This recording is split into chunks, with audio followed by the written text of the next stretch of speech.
it out. We were guessing. Of course, we can hear a couple sound effects, but Wii Fit is the character that Nine Super Pie is opting to use. Bland is looking really comfortable so far, dashing, attacking their way through the... Just do it all, you know? The arms are intangible. Something to note against Snake. Dash attack not safe on shield, but yes, it will beat your button if those arms hit first. And the grenades are going to be a bit of a problem for things like Sun Salutation and Soccer Ball. Hitboxes will go ahead and stop those projectiles, and grenades, obviously that frame one projectile that Snake is oh so famous for. But the problem is that if you're going to try to zone out Wii Fit Trainer, you are giving access to deep breathing. So the minute this character decides it's time to throw hands, you're in trouble. Yeah. Speak with the devil. Land is figuring that out right away, getting knocked off the side. Nine Super Pie starting this off with a bang. Yeah, which, you know, if you're just going to talk about the characters, you would kind of say, hey, I think Snake has advantage. Snake going to take it first. And wow, that drop kick from deep. Hitting Wii Fit all in the forehead right there. But, you know, just based on characters, you kind of think of Snake as being this character with so much kill pressure. Just a solid character since their first iteration into the game. But, you know, this Wii Fit right now is teeing off. Nine Super Pie is looking fantastic. 105%. That's been about 75% unanswered. Just out-zoning Snake, which is phenomenal right here. Nine Super Pie is doing a great job at keeping Alandis across the stage, barraging them with projectiles and not giving them any opportunity to set up those grenade traps. Now getting forced low, trying for the down air. Super Pie misses, though. Gets the header directly back and then deep breathing. This is 155% 0 to death. This has been going on for quite some time, and Super Pie showing no chance of stepping off, but the grenade ends the streak finally. Yeah, not even the explosion. That was just the grenade bouncing off of you. Just getting hit with a ping pong ball all the way across stage. Take this 3%, call me in the morning. So the crazy thing is that Nine Super Pie, definitely have to take a stop. I was going to say Nine Super Pie has a huge advantage, but it's Snake. Snake has so much kill pressure. Snake does so much damage that you're not out of the woodworks. He's always been the king of trades. If you go ahead and try to hit him with anything, he just pulls out the grenade and says, even if I'm losing, I'm winning. Be prepared for my knockback. Yeah, that was so intelligent right there. Dropping the grenade, kind of a false insecurity, not realizing that there's actually a C4 down there. Land is tying up the stock count, but you are trailing by 81%, and Nine Super Pie is on fire. And look, just going full stage, charging up Sun Salutations, getting the full deep breathing, and now we can go ahead and scrap. Super Pie seems very comfortable in this matchup. Doesn't really feel pressured by Snake's grenade barrage at all. Yeah, definitely not. It's one of those things where, you know, yeah, you have a grenade, but you're giving me time, and as Wii Fit Trainer, I'll just charge up. Look, give me a little bit more. I have some power. I basically have limit right now. No one can convince me otherwise, because if Wii Fit lands a hit right now, Snake may just explode. Just trying to sit around that C4, try to get a good get out of jail free card. Gets the tech roll into the down air, more damage on Super Pie. This is starting to look a little bit possible for Alandis, though.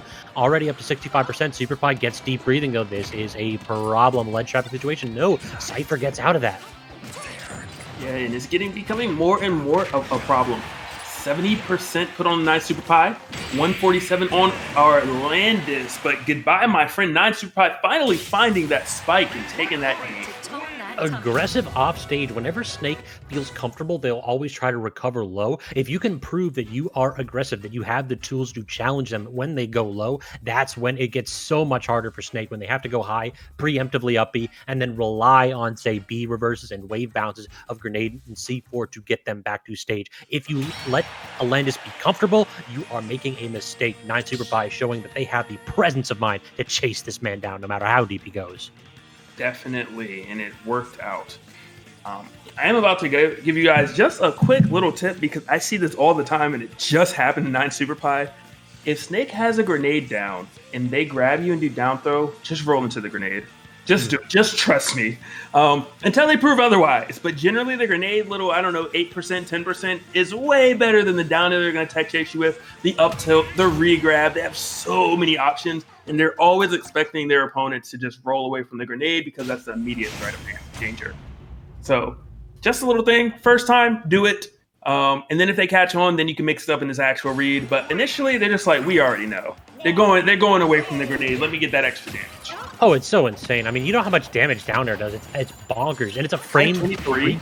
It's like, yeah, it does over 20 damage, and it's a frame 3 move. Like, Yeah. what if they got that? It's so crazy.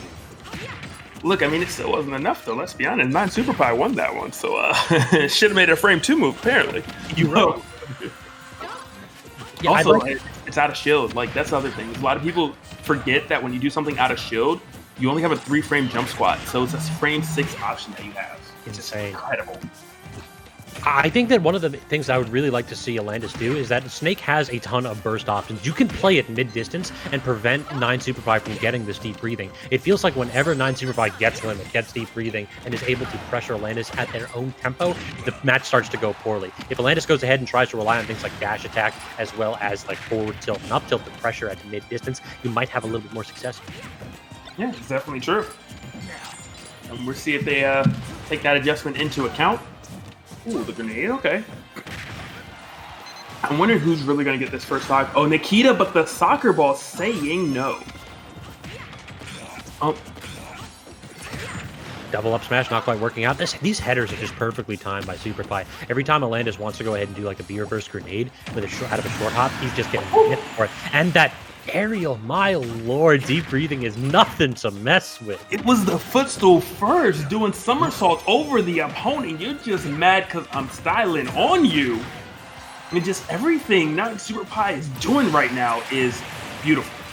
Until you get got by that Nikita, though. A little bit of a greedy deep breathing off stage, just saying, I can definitely get this before the missile gets to me. No, that thing tracks. So, I mean, Orlando's not in a super bad position right now.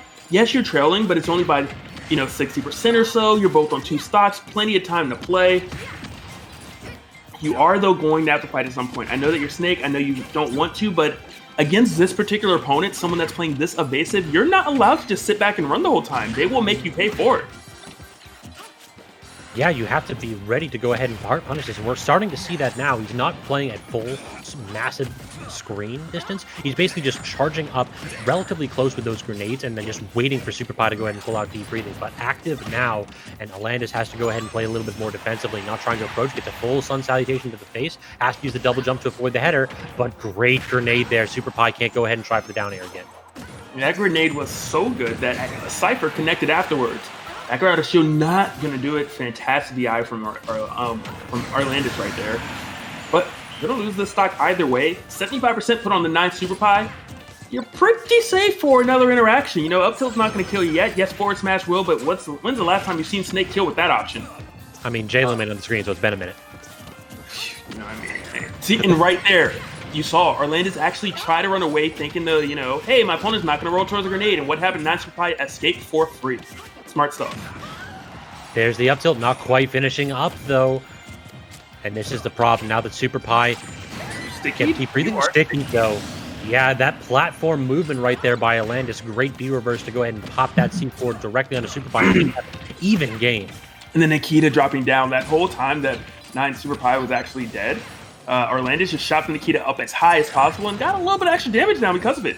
You could argue that the lead is because of that Nikita that dropped down after the grenade. Super Pie getting a little bit comfortable in shield. Alandis not punishing it with a dash grab, instead a dash attack. C4 detonated, goes high, gets deep breathing, and now we'll see if Alandis backs off. Super Pie just tossing out a bevy of projectiles. And 9 Super Pie not looking as potent when they're playing from a deficit.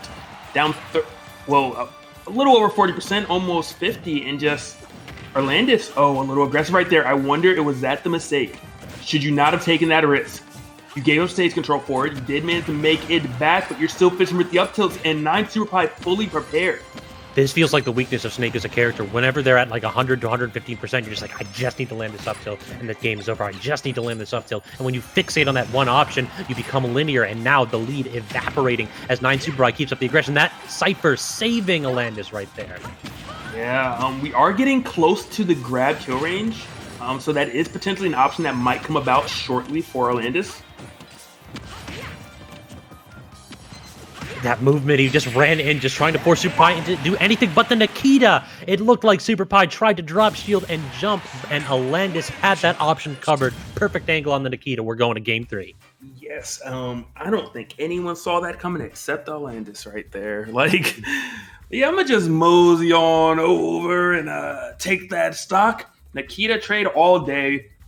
Just coming back from a little bit of a deficit. The second stock was a little questionable, a little scary, but did manage to actually have a lead, even though it was only 2%, a 2% lead, essentially in the beginning of the last stock. They managed to etch their way a little bit ahead to get that victory. And that's that kind of iron will that we need to see from Snake players. The ability to go ahead and take advantage of your weight, take advantage of your massive damage output from range. Say, hey, it doesn't matter if I lose neutral 2 or 3 times. As long as I avoid the killing blow, I can go ahead and get a consistent kill option out of grab or with these low-risk projectiles. The problem is if we do not see that even-keeled gameplay here on Game 3, it feels like 9 Super Pie may very well run away with it, because when that man's got deep breathing, he's got gas to play with. Definitely. I know someone in the chat asked, is this live? No, it's a rerun. We just that good. Yes. Razorback. It's a rerun, all right? Just thought I'd let you know that. They just ADR our voices whenever we talk about the Twitch names.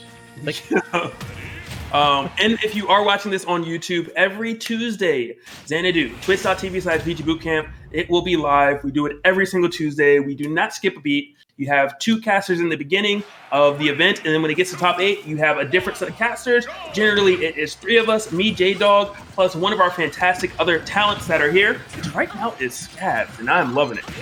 As we get into game number 3 between Super Pie and Alandis. Always a pleasure, cast with you, Logic. Let's get into this. Game 3 now. Alandis starting off with a barrage of grenades again. It feels like he's got his lead now. He's got his feet under him. He had Super Pie at edge. He's got center stage control. He's playing in shield and very defensively. And look at this. The first deep breathing nearly gone and with nothing to show for it to Super Pie. Yeah.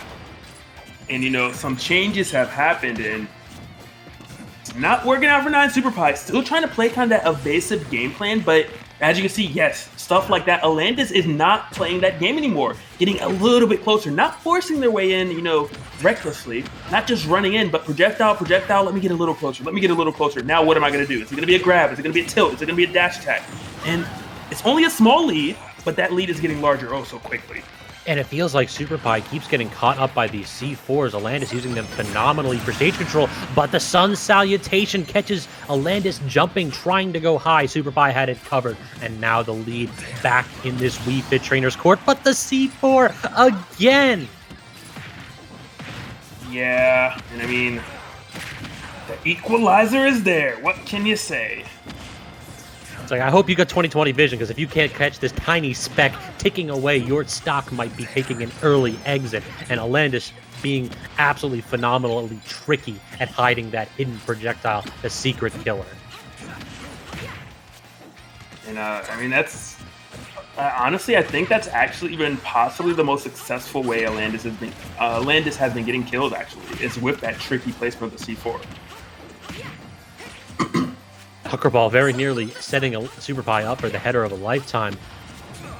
But Alandis, great tech situation. And Super Pie just trying to get something to finish this off. The up air off of Alandis' own explosive. That's gotta hurt. And fortunately, you know, you're on your last stock, trailing by quite a lot more. And we've seen this happen before. When 9 Super Pie has a lead, it is so difficult. For Alandis, you know, 9 Super Pie is already really evasive, but it's just worse when you gotta really chase. But this offstage interaction, the Nikita goes low, Super Pie manages to dodge it, gets the header, back air forces it again. Nikita once more, can Super Pie dodge it? One more time he does. It really does feel like Alandis is just trying to force something right now, runs up to Super Pie, just says, please drop shield. Super Pie not at all fazed by that. Yeah, I did like the option, even though it didn't work. I did think it was, you know, kind of slick. Hey, let me try to figure out the timing, because players do have a timing, believe it or not. Ooh, I thought we were going to see a down throw attempt. But there is kind of that timing of dropping your shield, and if you can call it out, you can take that stock. Alandis still not finding the right timing, and right now it's 78% on their last stock, struggling to just get some real momentum going. Everybody in their right mind knows exactly what Alandis wants. He wants that up tilt. He wants that down throw. The options are linear, but it's sometimes that's all you need. It's not Super Pie can't dodge forever. But now it's Alandis' turn. He did it again. Super Pie had the jump read, forces Alandis to use all of his resources, and then has the up smash to cover landing. What a phenomenal set right there by both players. But 9 Super Pie comes up on top. Yeah, definitely a back and forth nail biter. But at the end of the day, 9 Super Pie, just phenomenal play. Having a really good game plan, sticking to it. At times, I wasn't sure if that was the move, but it did work out at the end of the day. Slow, steady. Well, it wasn't slow, but it was steady, very evasive, and did manage to clean it up in game number 3 and advance to winter finals now. I mean, whenever you talk about Snake mains, they always complain about their disadvantage state. It's like, oh yeah, I have a frame 1 projectile that can go ahead and trade with any aerial, but my disadvantage state is still bad. Right there, it kind of felt like they had something, because while 9 Super Pie was able to go ahead and make Alandis use the double jump, use the up B, use even a B reverse to change the momentum, just like, I'm just going to wait. You can do whatever you want. You can shimmy, you can shake all you want. I'm going to sit down here, charge my smash attack, because I know exactly that you're going to have to land in this spot. Definitely. And there's not much to add to that.